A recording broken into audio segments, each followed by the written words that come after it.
Good afternoon, everybody. This is Raymond Samuels, and I'm here to test one particular student who claimed that they've been studying and been sending me emails at crazy hours in the morning to try to impress me like they've been studying. But we're going to get to the bottom of that here shortly. Okay, so what I like to do is, I think that person know who I'm talking about. What I like to do is I like to show you some things that you should have already became familiar with or on your way to get familiar with. But let's talk about why we're doing this Unix things and why Raymond got us doing this old boring Unix. It's because when you're in the IT field, it don't matter what you're doing in the IT field, those applications or programs are running on some form of a platform. And I told you a platform is either broken down into two different types with some exceptions for arguments. You're either going to be on a Windows platform, which is like your personal PC that you're probably looking at now, or you're going to be on something like a Unix platform. And here's the difference between the two from a business standpoint. If a company don't have deep pockets, most of them are running some type of Windows or personal PC computer. If a company got deep pockets and their products are critical, they will be doing something like Red Hat or Unix, which are all the same. They just have a slight change in the commands, but most of them are the same. So companies will be using that. So if you want to make more money, find a company that's doing Unix or running their applications on Unix, and you'll be in the right direction. Now, just to give you a little background with some of the basic commands, when you log into a Unix box, you should know the name of the server that you're on. So how you find that out is called host name. Host, N-A-M-E, host name tells you the host name. You want to see what version you're on of that host name? You can say uname dash A. See what version you're on. You probably don't understand what you're seeing, but that's how you see what version you're on. You want to find out how long the box has been up and running, you type uptime. Okay, uptime tells you how long the box has been running. You want to find out where you at in the file system, you type pwd, print working directory. Look at Unix directory as almost like a tree and everything goes out on branches.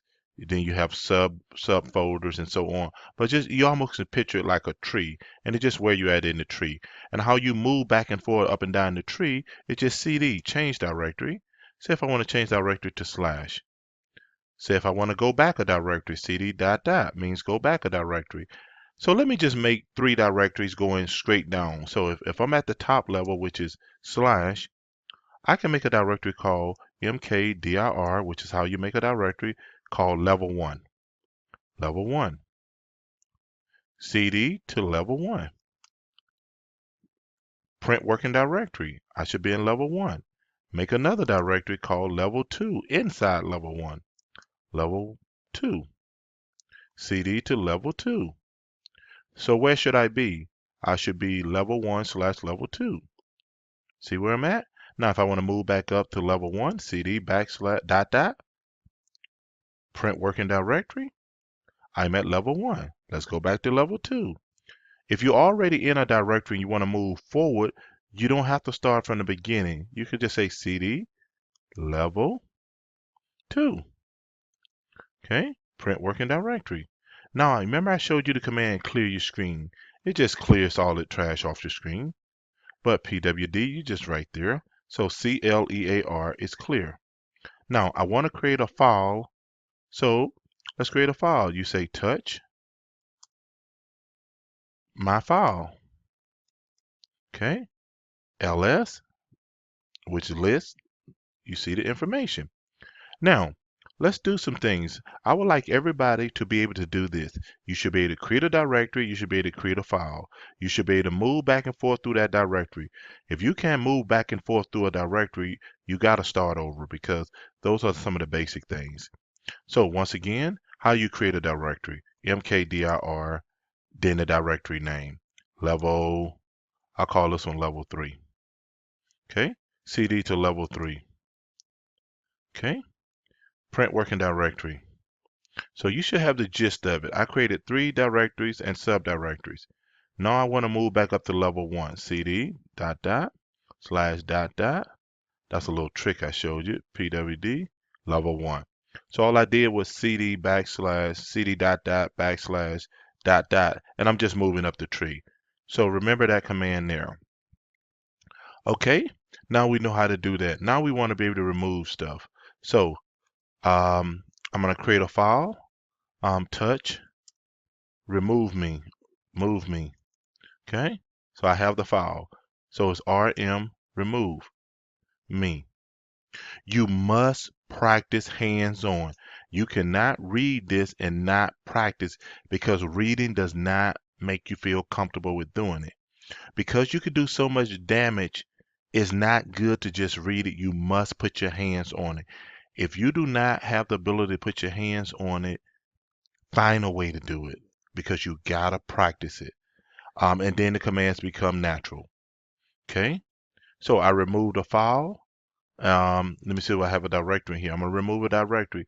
M, rmdir level 2.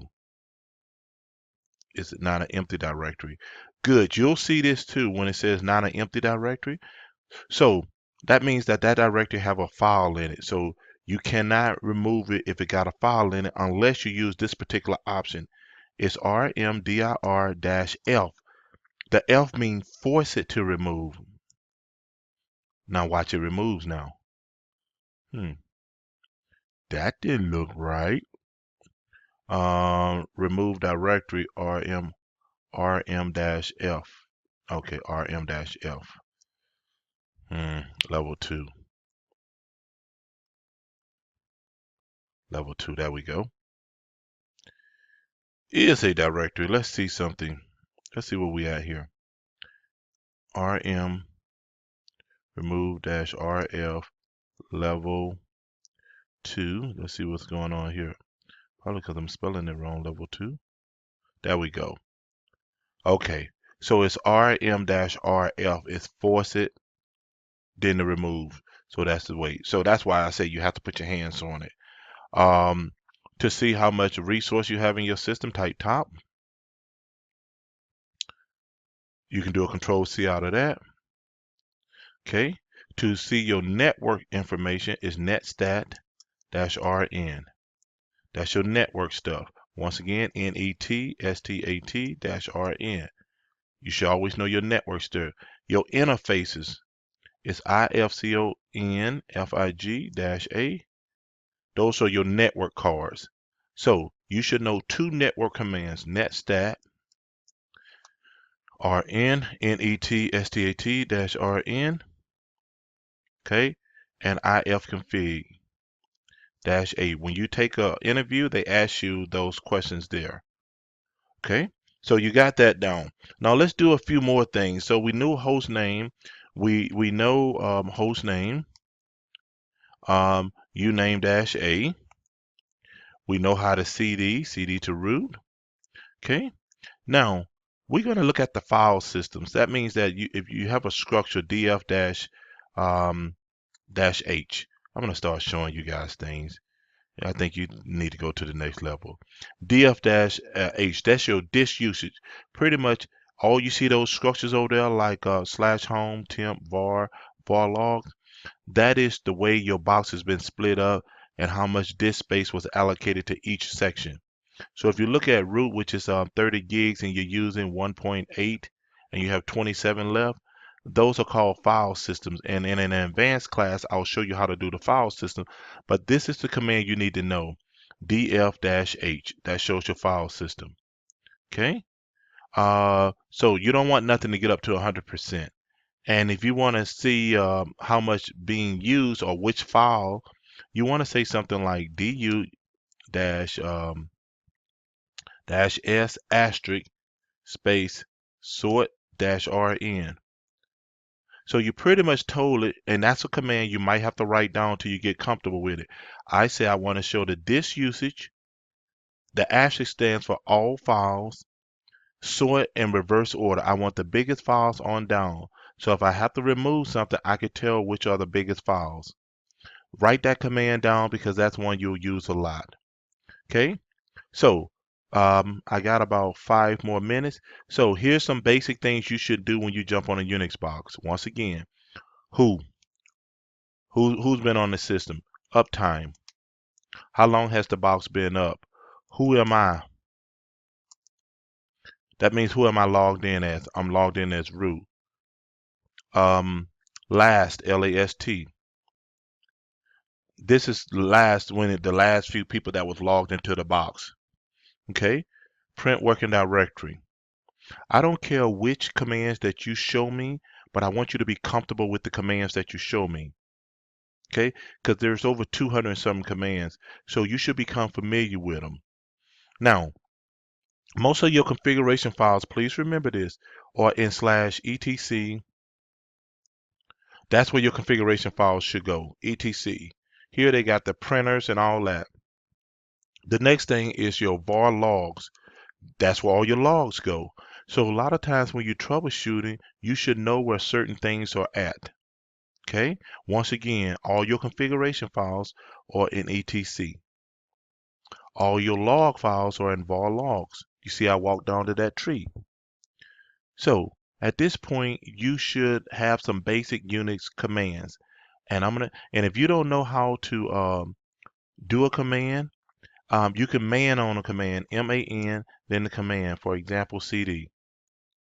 Okay, man CD. The man pages gives it to you. Okay. The only thing about the man, I forgot how you get out of it. I think I could just do, let's see something here. Okay. I do escape, hit the escape key at the top of your keyboard, :Q, and it'll drop you out of it. Once again, man CD. I do hit the escape, :Q. Escape, :Q, and it'll put you out of it so you don't have to mess up. Okay, so now we know a few basic Unix commands. I'll give you some more. Um, Uptime, how long the system been up. Uh, if you want to know where something is at, um, which CD, pretty much tell you if you're trying to do a command and you don't know where it's at, you can type the word which and it shows you where the command is located. That's the purpose of it. Okay? ENV. I know I'm introducing you guys to some new commands.